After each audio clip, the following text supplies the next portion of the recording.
Hey everyone, it's Dr. Rick, and today's tutorial is on constipation.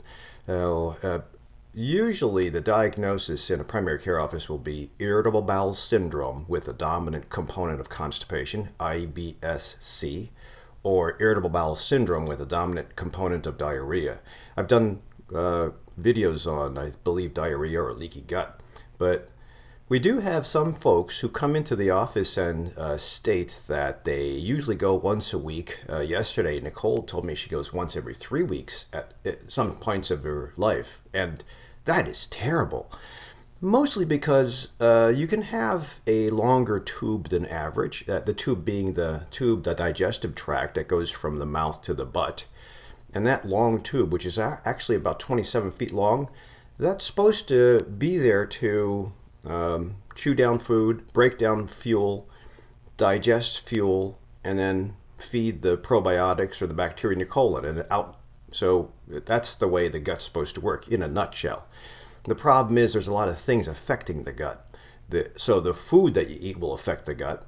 The environment that the gut is in, meaning the mental capacity. I mean, if you're stressed out, your gut's going to be controlled. If you're in happiness and bliss, your gut will be controlled. So that plays a factor into it. And then the diseases that manifest, like diabetes, high blood pressure, cholesterol. And yeah, they all make a difference. In addition, the fourth component will be, what is that person taking? Because unfortunately, we overuse antibiotics. And I do sometimes prescribe antibiotics. I try as much as possible to avoid them. But in the case where you have medicines, antibiotics, even the elevated cholesterol or elevated glucose in some patients will irritate those things called tight junctions. I think I do have a video. I don't want to make this too long, but maybe I'll do one tomorrow on tight junctions, leaky gut, leaky brain. So in the case of constipation, the easiest component, just to make sure that we don't have any problems, you always have to have a gastrointestinal specialist on the team. But in my experience, the gastrointestinal guys, especially for young people, usually will refrain from going to a colonoscopy until the very last minute. And then they'll say, try this, come back and see me if it doesn't work. Go back to your doctor, take some antispasmodics and a laxative. And that's fair, but it's supposed to be nutrition, calming practice, lifestyle that makes that gut work better. So here we go. The first thing is you really, one of the treatments would be improve what's going in. And the average American diet, standard American diet, SAD, standard American diet, is terrible with fiber. So it usually begins with increasing your fiber content. And you can do that by adding fiber to your diet, and beans, legumes, nuts, seeds. Whole grain would be important. If you use processed grain, like what you might find in some cereals, some breads, might not be. In fact, bread you would think is natural and healthy, but actually it's not, because it's been processed, and the most important part of the grain kernel has been thrown out so that it would live on the shelf longer, and the other components are in there. So you got to go old school and cook old school. And unfortunately, I think we're going in the wrong direction by not teaching our folks how to cook. So you have to get used to how to deal with grains or add them into your diet. If you are not a good cook or just a beginner, then there are things that you could do to add grain or fiber to your food sources or your nutritional plan. And that would be in the form of fiber. I've done videos on acacia and psyllium husk. Psyllium husk used to be my favorite. Acacia dissolves a little easier, so I'll put links down below to the previous videos on fiber. And the idea with fiber is that when you digest fiber or a stalk of grass, meaning wheat, barley, oat, after you chew it up and it gets into the belly, it turns into a slime. And that's what the small intestine needs, is slime. So that'll be part of my talk probably tomorrow on leaky gut and increased permeability in capillaries. There's something called the glycocalyx I'll talk about tomorrow, but you want to have slime. And if you don't have slime and you just have processed food, and you constantly get irritated in the gut, you're going to lose your slime layer. And the probiotic that you eat, the bacteria in your gut, hangs out and lives in the slime layer, so you have to have slime. There's a couple options for slime if you are just beginning to dial in your nutrition plan while you're waiting. DGL is a great slime. If you ever have people who come to me for gastrointestinal reflux or gastritis, I usually suggest DGL. This licorice derivative, it tastes like black licorice, but if you chew it and you mix it in with your saliva, it already becomes slimy in your mouth, and you swallow it. The slime continues down into the gut and it lines, and it eases the irritation in the stomach mostly. It'll transmit through the small intestine, colon, but it starts with the stomach. So that's one option, shortcut, until you dial in your nutrition plan. These are another two options. I've done the video on leaky gut, so I'll put a link down below, but the leaky gut, whether it's from dominant of constipation or dominant of diarrhea, it would benefit from slime. These two, marshmallow root and slippery elm, also add a little bit of slime to your life, mostly in the form of those plants having a mucilage type of behavior. So if you can get the slime in, which usually comes from fiber, which usually coats the digestive tract, it'll take down one of the steps of inflammation that might be adding to your constipation issue and your early satiety and your bloat and your reflux symptoms or your constipation and pain. Nausea. So those are important. Nutrition is always going to be number one, but until you get to that point, these are shortcuts. Now comes other things as far as supplements to take out inflammation. And turmeric is a spectacular anti-inflammatory, not only for joint and brain, but also for the gut. The cool thing with the turmeric is that in my research, if you take turmeric without black pepper, and it has to be a proper ratio, I think I have a video, I'll link to it. If you take it with black pepper, it gets into the bloodstream. It gets through the gastrointestinal wall, small intestinal wall, gets into the blood, and goes to decrease inflammatory markers or cytokines. Spectacular plant. If you take it without the black pepper makes it absorb faster. If you take it without the black pepper, it mostly just lines the gut. So if you have an irritated gut, stomach, small intestine, colon, and you take a regular dose of turmeric without black pepper, it essentially goes through the gut, decreases inflammation, gets pooped out. Might even change the quality of your poop, which would be a cool thing if you have inflammation in the gut that's causing the constipation, dominant IBS. This will be useful. It is another plant. The studies have been specifically with a certain amount. So when you take the powder, it might be tough to get the exact amount that has been studied, but the downside is low. If the downside is low and the upside potential is high, why not? Especially if you are stuck on laxatives, or you're taking acid blockers, or you're on. Here's one thing: if you have a say anxiety issue or a depression issue, those medicines that help with anxiety and depression, they also affect the gut, because a lot of the serotonin uptake inhibitors, SSRIs, Paxil, Prozac, Zoloft, they change the serotonin level supposedly up here, but they change the serotonin down here, which is a bigger secretor of serotonin. So it sometimes changes your pattern of pooping. I mentioned that sometimes medicines will irritate. Well, we are a society of medicines, and by the time you hit 50 years of age, there's about 5 medicines that the average primary care doc is, not me, average primary care doc is giving you. So they might make life better, but they also have their side effects. So changing lifestyle will get you off those medicines. This might be the first step. Another inflammation neutralizer, CBD. So CBD, I have done, this is medical cannabis, and I've done videos on CBD, and it's fantastic use. Not only will CBD decrease inflammation, I believe, 2 times to 3 times a day. This is a tincture, so I think I have a link to that too. I'll put down below. It also, when it gets through the digestive wall, it'll also help inflammation of joints and inflammation of brain.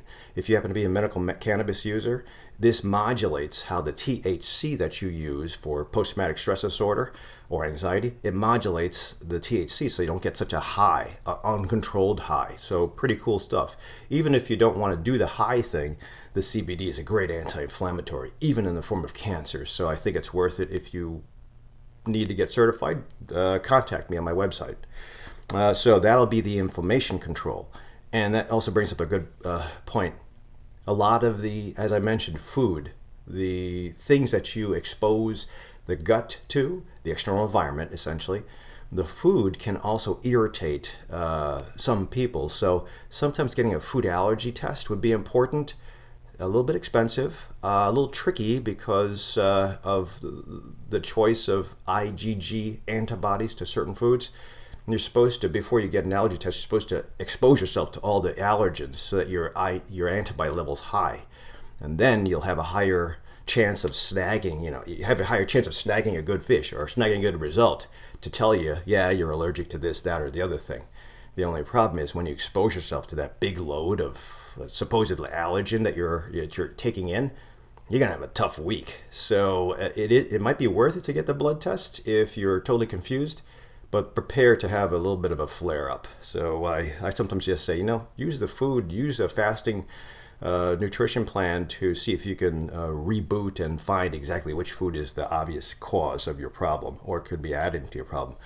So in addition, when you do have a problem with the gut, the pancreas is usually going to be the gland that makes the enzymes to break down the food so that the solids can present and get absorbed.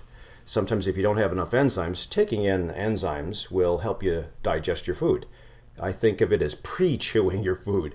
So the mouth is supposed to break down food, crush it, open the plant up, open the meat up, and then expose the active ingredients, amino acids, carbohydrates, moieties, to the small intestine so they can get absorbed. Well, if this pancreas isn't working, if the stomach's not working to make those enzymes, taking them temporarily will help with some of the symptoms of bloat, early satiety, farting a lot.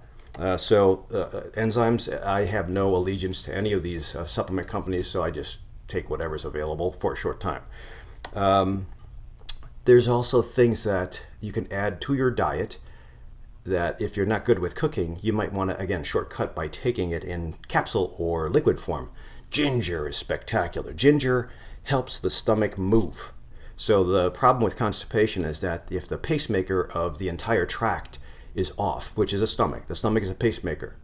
Your timing of eating gets into the stomach. The stomach, it sends a message once it's ready, and it digests it takes to the second step. This is the first step, chewing food. Second step in digestion is the stomach continuing to blend it and break it down with acids. But depending on how long the stomach takes to grind the food down with its acid, which is usually 3 to 4 hours, it'll send a pulse wave of nerve impulse to the small intestine to say, take over. And then that pulse wave, using the vagus nerve, tells the colon in a couple hours, take over and dump. That's the way it works. So the stomach is the pacemaker. The small intestine is the digestive tube that absorbs stuff, but it depends on the pacemaker. And the colon is the thing that stores, feeds a good bacteria in your gut, and then sends it out when you're ready. So if the stomach is firing the wrong way, it could be a problem. So that's where ginger comes in handy. Ginger acts to move things in the stomach. Spectacular anti-inflammatory effects. I have some NIH studies. I'll try to link them down below if it's not too long. But ginger, on a regular basis, helps the stomach move. So there are questions about sometimes ginger causing too hot in China or in traditional Chinese medicine. Ginger makes you hot, but makes things move. It might be a good stimulant to get your gut to reset itself as far as cycle. Aloe vera is spectacular. Aloe vera, if you've ever had a sunburn, aloe vera, if you cut the leaf and you put it on your skin, I actually have a video for that too. I'm going to be listing a bunch of videos. If you put it on your skin, it helps heal fast. Well, if you eat it, it also helps heal the gut fast in case the IBS with constipation has a component is from irritation. So just have to be careful. Sometimes stomach reflux gets a little bit worse with aloe vera, but most of the studies show it coats. Again, if you look at aloe vera, it's a slime. And again, going back to the first part where slime is important for the lining of the gut, aloe vera might provide the slime in addition to all those grains. And I do have to give a caveat. If you do happen to have a slow gut constipation because of a thyroid problem like Hashimoto's, my first suggestion as far as grains, increasing fiber, you got to be careful. I am under the impression, and the research shows a little bit of a link, that if you have an autoimmune disease to the thyroid, grains will irritate and turn on the antibodies. So there are factions that say if you have constipation and it's because of low grain, get the grain in, get the fiber in vegetables, get beans in, seeds in, nuts. But at the same time, if you have a thyroid problem that's causing the constipation, sometimes the grain itself, not the vegetables, nuts, and fibers from those families, but the grain itself will irritate the thyroid. So be careful and balance your thyroid out. Last but not least, probiotics. I've done a video on this, and of all the probiotics, this yeast, Saccharomyces, is great for inflammation fighting as far as IL-6 and TNF-alpha, two markers of cytokines. So hopefully this gives you a little bit of direction. Oh, finally, magnesium would be a fantastic thing. Magnesium, I think most Americans, because they're stressed out and on processed food, are missing magnesium, and the right magnesium. This is magnesium potassium aspartate, my favorite. Sometimes magnesium L-threonate is important too, but the stuff you get off the shelf that's cheap at Walgreens or CVS, that's magnesium oxide or magnesium caltrate. I don't like those. Citrates and oxides, I don't think they're cheap, but I don't think they work. So get good quality magnesium, build up with your food, build up with these things temporarily until you get your food dialed in. And then if this all fails, in addition to calming practice, because stress and fight or flight is not healthy. And sometimes that tells the vagus nerve, the brain and the vagus nerve, stop. Because the last thing you want to do in a fight is want to poop and digest. So normally if you're all stressed out, you're going to tell the gut, don't digest. And the gut's going to say, well, you just gave me food. So you're going to have this dichotomy between the brain saying digest, but the brain's saying stress out and get ready for a fight. It doesn't work that way. So that's why food is best digested in peace, at a dinner table, with camaraderie and friends and family. But what do? We eat on the run. So we eat while we're driving, we eat while we're working, or eat while we're at our computers, problem solving. Not healthy. Sometimes disconnecting would be important. That's probably another video. So if you have any comments on how you take care of constipation, please put them down below. Otherwise, if you like this, or you have somebody that's got chronic constipation that you think might benefit from this, share it with them. Don't forget to subscribe, and I'll see you at the next video.